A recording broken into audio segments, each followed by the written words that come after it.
শুনবেন বিশেষ আলোচনা অটল ভারত, নিরাপত্তা জোরদার করার লক্ষ্যে 1 বছর। আইনজীবী দেবজিৎ সরকারের সঙ্গে কথা বলেছেন কল্যাণ লাহা। প্রধানমন্ত্রী নরেন্দ্র মোদীর নেতৃত্বে সামরিক ক্ষেত্রে ভারত নতুন রূপে আত্মপ্রকাশ করেছে।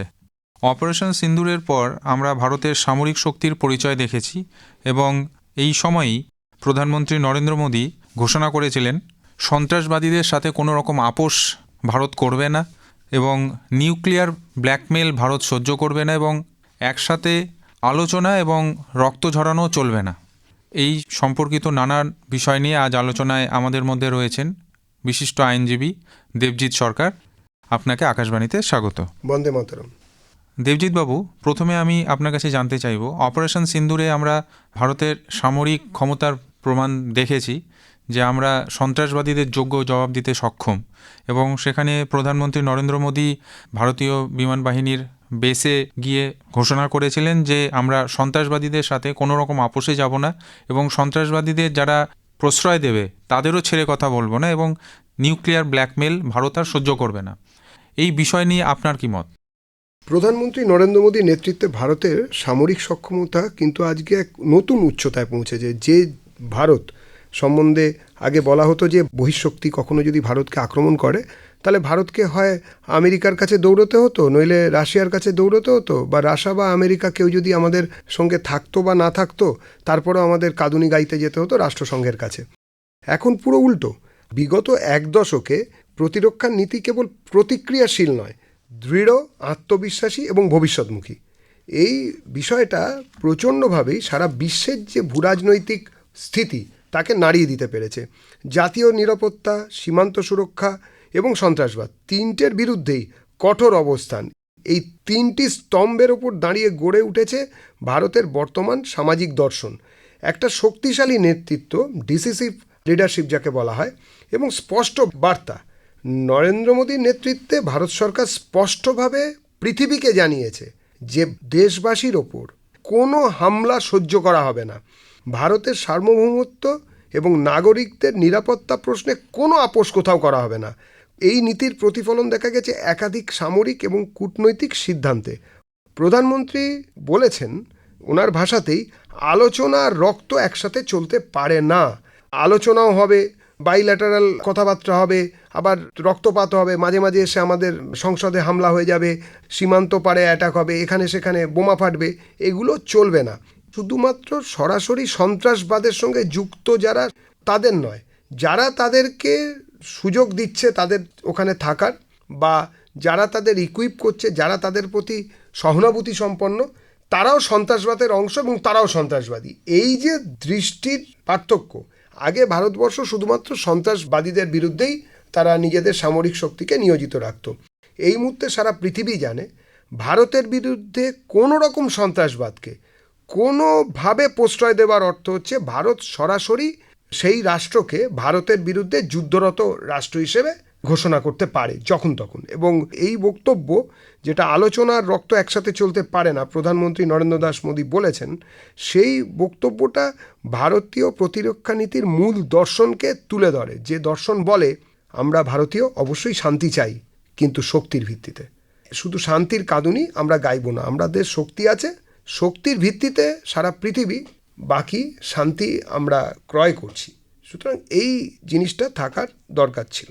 আর একটা বিষয় আমরা দেখেছি যে অপারেশন সিন্দুরের পরপরই যখন সামরিকভাবে পাকিস্তানকে জবাব দেওয়া হলো, তারপরে সারা বিশ্বের বিভিন্ন দেশের নেতৃত্বের মতামতের জন্য এবং সন্ত্রাসবাদ সম্পর্কে তাদের ওয়াকিবহাল করার জন্য ভারত সরকার সাংসদদের বিভিন্ন দল পৃথিবীর বিভিন্ন দেশে, সে আপনার দক্ষিণ আমেরিকা হোক, উত্তর আমেরিকা হোক, ইউরোপ, আরবের দেশগুলিতে, দক্ষিণ পূর্ব এশিয়া, সেখানে পাঠিয়েছিল। এবং সেখানে শুধু ভারতের রুলিং পার্টির সাংসদরাও না, বিরোধী পক্ষের সাংসদরাও ছিল। তো এই ক্ষেত্রে সরকার কি বার্তা দিতে চায় যে ভারতবর্ষ যখন সন্ত্রাসবাদীদের দ্বারা আক্রান্ত হয়েছে তখন আমাদের একজোট হয়ে লড়াই করতে হবে? কান্ধার বিমান অপহরণ, সেই সময় রুটপিন কাটিয়াল, নির্দোষ নাগরিক, তিনি যাচ্ছিলেন তার নবপরিণীতা স্ত্রীর সঙ্গে। সেই সময় তাকে ছুরি দিয়ে কাটা হয় বিমানের মধ্যে অপহরণ করার পরে। আমরা হাত জোর করে নতজানু হতে বাধ্য হয়েছিলাম সেই সময়ের যে সামরিক পরিস্থিতি ছিল বা আন্তঃরাষ্ট্রীয় স্তরে যে পরিস্থিতি ছিল। এখন নতুন ভারত, বলিউডি ভাষায় বলা যেতে পারে ইয়ে নয়া ভারত হ্যায়, ঘুষে গাবি মারে গাবি।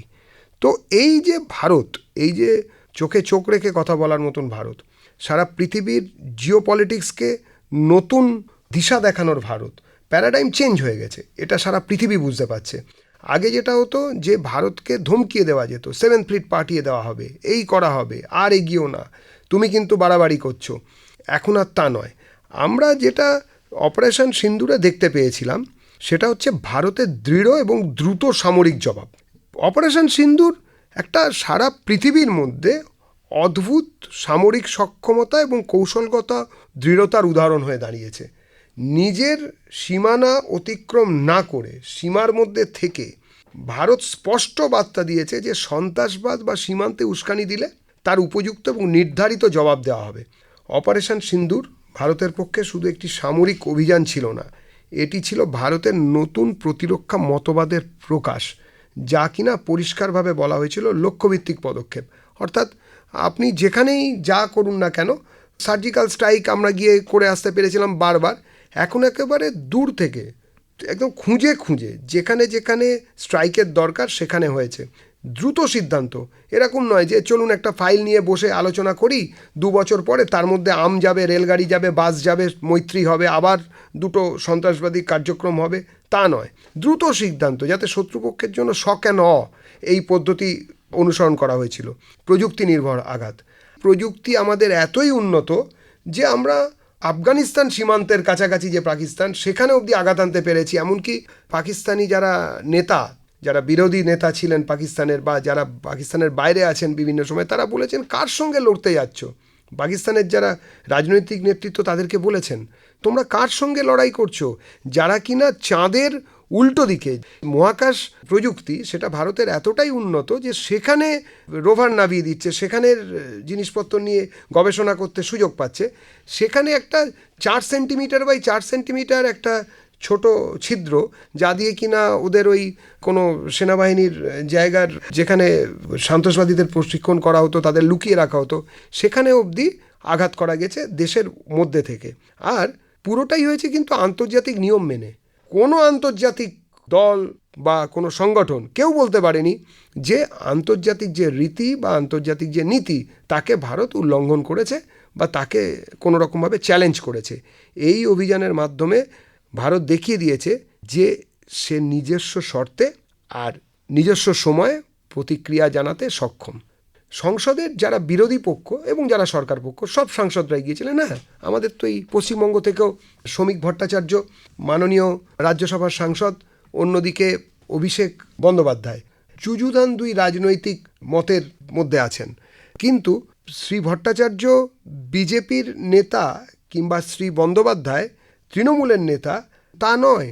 পরিষ্কারভাবে সারা পৃথিবী দেখেছে যে ভারতের ওপরে আক্রমণ হলে, ভারত রাষ্ট্রের ওপরে আক্রমণ হলে ভারত দ্রুততার সঙ্গে একভাবে তার রাজনৈতিক সত্তা নিয়ে ঘুরে দাঁড়াবে, প্রতিরোধ করবে, দরকার হলে প্রতিশোধ নেবে। ওই যে বললাম আবার, ইয়ে নয়া ভারত হ্যায়, ঘুষে গাবি মারে গাবি। প্রধানমন্ত্রী নরেন্দ্র মোদীর নেতৃত্বে আমরা দেখেছি যে আগে যেই অবস্থা ছিল সেখানে এখনকার অবস্থা অনেক পরিবর্তন হয়েছে। এই ক্ষেত্রে যে সরকার মেক ইন ইন্ডিয়ার প্রকল্প হাতে নিয়েছে, তো মেক ইন ইন্ডিয়ার অধীনে আগে আমরা দেখেছি যে 2014 সালে যেখানে 40,000 কোটির ডিফেন্স প্রোডাকশন ছিল, সামরিক ক্ষেত্রে উৎপাদন, সেটা এখন বেড়ে দাঁড়িয়েছে 1,54,000 কোটি টাকা। এবং ডিফেন্স প্রোডাকশন সামরিক ক্ষেত্রে যখন উৎপাদন বাড়ছে, সেক্ষেত্রে অনেক ম্যান পাওয়ারও এখানে এনগেজ হচ্ছে, কর্মসংস্থানও হচ্ছে। তো বর্তমানে এই পরিস্থিতি যে বদল হয়েছে সেই বিষয়ে আপনার কি মত? ভারতীয় সেনাবাহিনীর জন্য গত কয়েক বছরে ব্যাপক আধুনিকীকরণ কর্মসূচি নেওয়া হয়েছে। এর মধ্যে নতুন যেগুলো এসেছে, আধুনিক অ্যাসল্ট রাইফেল, উন্নত আর্টিলারি গান যেগুলো, যেমন ধরুন ধনুষ, K9, বজ্র, এইসব আর্টিলারি গান, বুলেট প্রুফ যান, অর্থাৎ চলাচলের জন্য সৈন্যরা যেসব গাড়ি আছে সেগুলো বুলেট প্রুফ, উন্নত নজরদারি এবং ড্রোন প্রযুক্তি। একদম এটা উল্লেখ করতে হবে, ড্রোনের যে ব্যবহার আর উন্নত যোগাযোগ ব্যবস্থা, টেলিকমিউনিকেশন, স্যাটেলাইট কমিউনিকেশন, সেটা সীমান্তে মোতায়েন সেনাদের জন্য পরিকাঠামোর উন্নয়ন, রাস্তা, সেতু, লজিস্টিক সাপোর্ট বাড়ানো। আপনারা জানেন ডিআরডিও বা অন্যান্য সংগঠন সারা দিনরাত্রির ধরে তারা এই ধরনের গবেষণা করে যান এবং বিভিন্ন রাস্তা ইত্যাদিকে এগিয়ে নিয়ে যাওয়ার জন্য সীমান্তে সেটা দ্রুত সেনা চলাচল এবং প্রস্তুতিকে আরও বেশি কার্যকর করেছে। আর বিমান বাহিনী বা নৌবাহিনী কিংবা আর্টিলারি, আমি যেগুলো আগে বললাম সেগুলো আর্টিলারি বা স্থলবাহিনীর জন্য, বিমান বাহিনী বা এয়ারফোর্সের জন্য ভারতের আকাশে শুধু নয়, পারিপার্শ্বিক যে রেঞ্জ যাকে বলা হয় তার একটা অদ্ভুত আধিপত্য তৈরি হয়েছে। ভারতীয় বিমান বাহিনী শক্তিশালী করতে একাধিক গুরুত্বপূর্ণ পদক্ষেপ কিন্তু এই সরকার নিয়েছে। রাজনৈতিক আকশাকশির মধ্যে এর মধ্যে সবথেকে উল্লেখযোগ্য হচ্ছে যে রাফায়েল যুদ্ধ বিমানের অন্তর্ভুক্তি। রাফায়েল জেটের কিছু বৈশিষ্ট্য আছে, যেমন অত্যাধুনিক রেডার সিস্টেম, দূরপাল্লা মিসাইল ক্ষমতা, উচ্চমাত্রা স্টেলথ, ইলেকট্রনিক ওয়ারফেয়ারের ব্যবস্থা, সব ধরনের আবহাওয়ায় যুদ্ধ করার সক্ষমতা। এছাড়া সুখোইয়ের যে স্কোয়াড্রন তাকে আমাদের ভারতীয়করণ করা, তার সঙ্গে ভারতীয় যেসব মিসাইল আছে তাকে একীভূত করা, এগুলোতে ভারতীয় বিমান বাহিনীর আক্রমণ এবং প্রতিরক্ষা ক্ষমতা বহুগুণ বেড়েছে এবং আকাশপথে ভারতের অবস্থান ভীষণ মজবুত হয়েছে। নৌবাহিনী, আগে একটি বিমানবাহী জাহাজও ছিল। উল্লেখযোগ্যভাবে ভারতের কিন্তু 3 দিকেই সমুদ্র, সেই সীমারেখাকে একটা ব্লু ওয়াটার নেভি হিসেবে গড়ে তুলতে ভারতীয় নৌবাহিনীকে বিশেষ গুরুত্ব দিয়েছে কেন্দ্রীয় সরকার। ভারত মহাসাগর অঞ্চলের নিরাপত্তা এবং বাণিজ্য দুটোকেই রক্ষা করার জন্য নৌবাহিনীর গুরুত্ব কেউ অস্বীকার করতে পারবেন না। কিন্তু এই সরকারের আমলে রাফায়েল মেরিন যেটা যুদ্ধবিমান সেটাকে কেনা হলো, আধুনিক সাবমেরিন প্রচুর তৈরি হয়েছে, এয়ারক্রাফট ক্যারিয়ার আইএনএস বিক্রান্ত নতুন করে তৈরি হয়েছে, উন্নত ডেস্ট্রয়ার, ফ্রিগেট এইগুলো এসেছে। আগে যেটা হতো যে বাইরে থেকে আমরা সব কিনতাম, এখনও প্রচুর যন্ত্রপাতি আমাদের বাইরে থেকে কিনতে হয়। কিন্তু নরেন্দ্র মোদীর নেতৃত্বে যে আত্মনির্ভর ভারত অভিযান শুরু হয়েছিল তাতে বিভিন্ন সংগঠন যোগ হয়েছিল ভারত সরকারের, এবং বেসরকারি স্তরেও বহু লোক যোগ হয়েছিলেন। MSME, micro small and medium enterprises যেটা ছিল, সেটা এই সমরাস্ত্র নির্মাণে একটা অপরিহার্য শক্তি হিসেবে মাথা তুলে দাঁড়িয়েছে।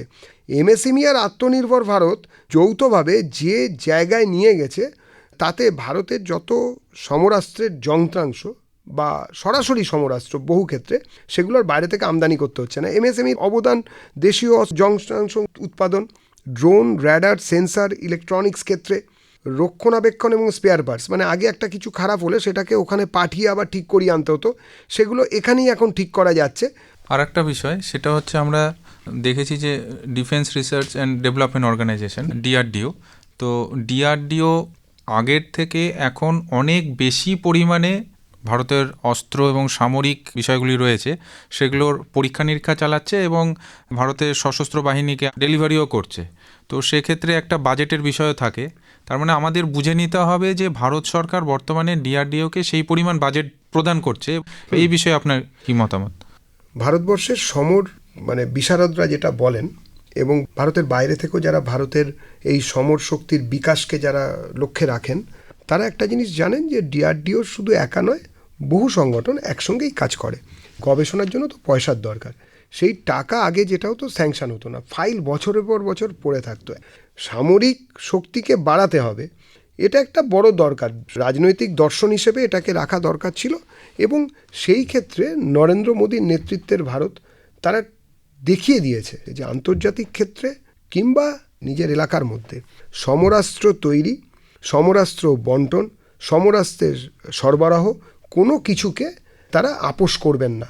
দেশের সুরক্ষার সঙ্গে কেন্দ্রীয় সরকার বা এই মোদী সরকার তারা কখনোই আপোস করছেন না। আমাদের ট্যাক্সের যে টাকা আগে শুধুমাত্র সমরাস্ত্র কেনার জন্য একটা বড় অংশ বাইরে চলে যেত, সেই টাকা যদি দেশের সামরিক ক্ষেত্রে দেশের মধ্যেই যদি খরচা হয়, তাহলে মানুষের জীবনযাত্রার মানও বাড়বে, কর্মসংস্থান হবে এবং মানুষ উপকৃত হবেন। আমাদের সাথে পেয়েছিলাম বিশিষ্ট আইনজীবী দেবজিৎ সরকারকে। আপনাকে অনেক অনেক ধন্যবাদ আকাশবাণীকে সময় দেওয়ার জন্য। নমস্কার, ধন্যবাদ। শুনলেন বিশেষ আলোচনা অটল ভারত, নিরাপত্তা জোরদার করার লক্ষ্যে 1 বছর। আইনজীবী দেবজিৎ সরকারের সঙ্গে কথা বললেন কল্যাণ লাহা। শব্দ সম্পাদনা সাধনা দাস বসু।